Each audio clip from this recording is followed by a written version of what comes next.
Assalamualaikum warahmatullahi wabarakatuh. Waalaikumsalam warahmatullahi wabarakatuh. Perkenalkan, nama saya Muhammad Ridwan Hidayat, salah satu mahasiswa di Stikes DHB Bandung. Kali ini saya akan membahas tentang beberapa hal yang ditemani oleh rekan saya. Perkenalkan, nama saya Cecep Ramdan.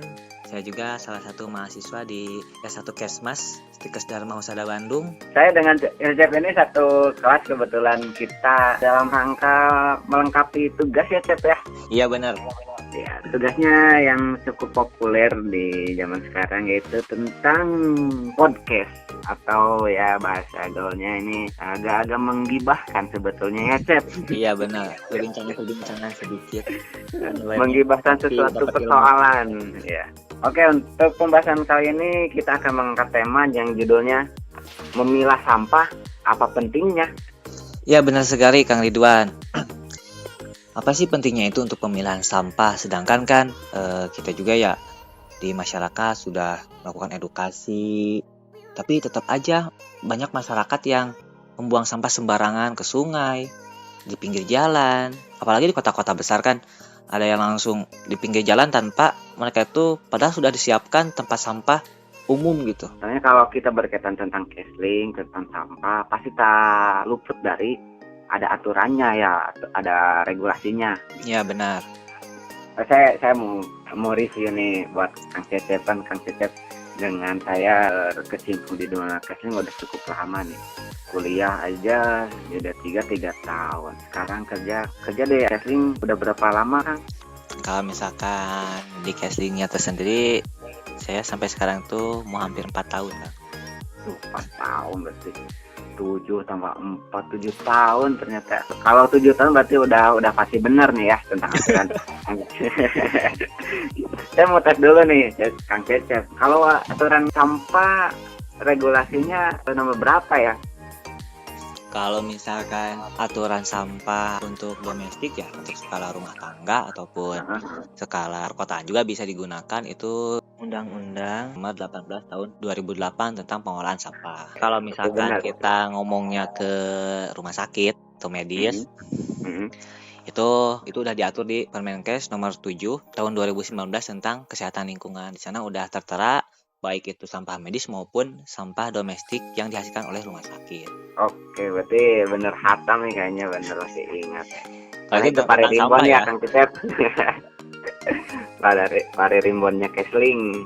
Tadi kalau kita berkenaan tentang sampah nih yang salah satu juga yang jadi permasalahan dan kerjaan kita sehari-hari. Kan sampah ini sampai sekarang masalahnya belum kelar-kelar nih.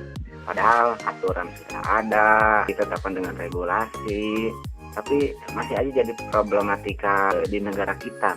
Kalau menurut Kang Cecep nih ya, seberapa urgent sih seorang memikirkan pengolahan atau pemilahan sampah? Sebenarnya baik lagi ya, siapa sih produsen sampahnya itu. Kemudian kan kalau misalkan kita lihat di Indonesia juga kan, Indonesia itu termasuk kedua yang paling tinggi dalam menghasilkan sampah anorganik. Satu orang itu bisa menghasilkan 1 kilo sampah, dengan perbandingan 60% sampah organik itu yang dihasilkan dari sisa-sisa dapur atau kegiatan-kegiatan memasak di tiap rumah. Kemudian 40% itu adalah non organik. Lambat laun ya, kalau misalkan tidak ada pengelolaan dari diri kita, dari seluruh masyarakat, bumi ini juga akan hancur. Ya hancurnya itu bukan menjadi hancur meletus ya. Jadi intinya itu apakah bumi ini akan dipenuhi dengan sampah di mana-mana.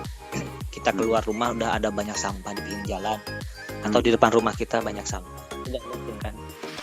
Kemudian kita bisa contoh ya, negara-negara kota-kota besar yang ada di Indonesia aja, ketika pemilahan sampah atau pengolahan sampah yang buruk, itu kalau misalkan kegiatannya itu karena diakibatkan dari kita sendiri, di masyarakat membuang sampah sembarangan, itu akan mengakibatkan dampaknya itu adalah bencana alam, baik itu longsor, kemudian banjir. Oh iya benar.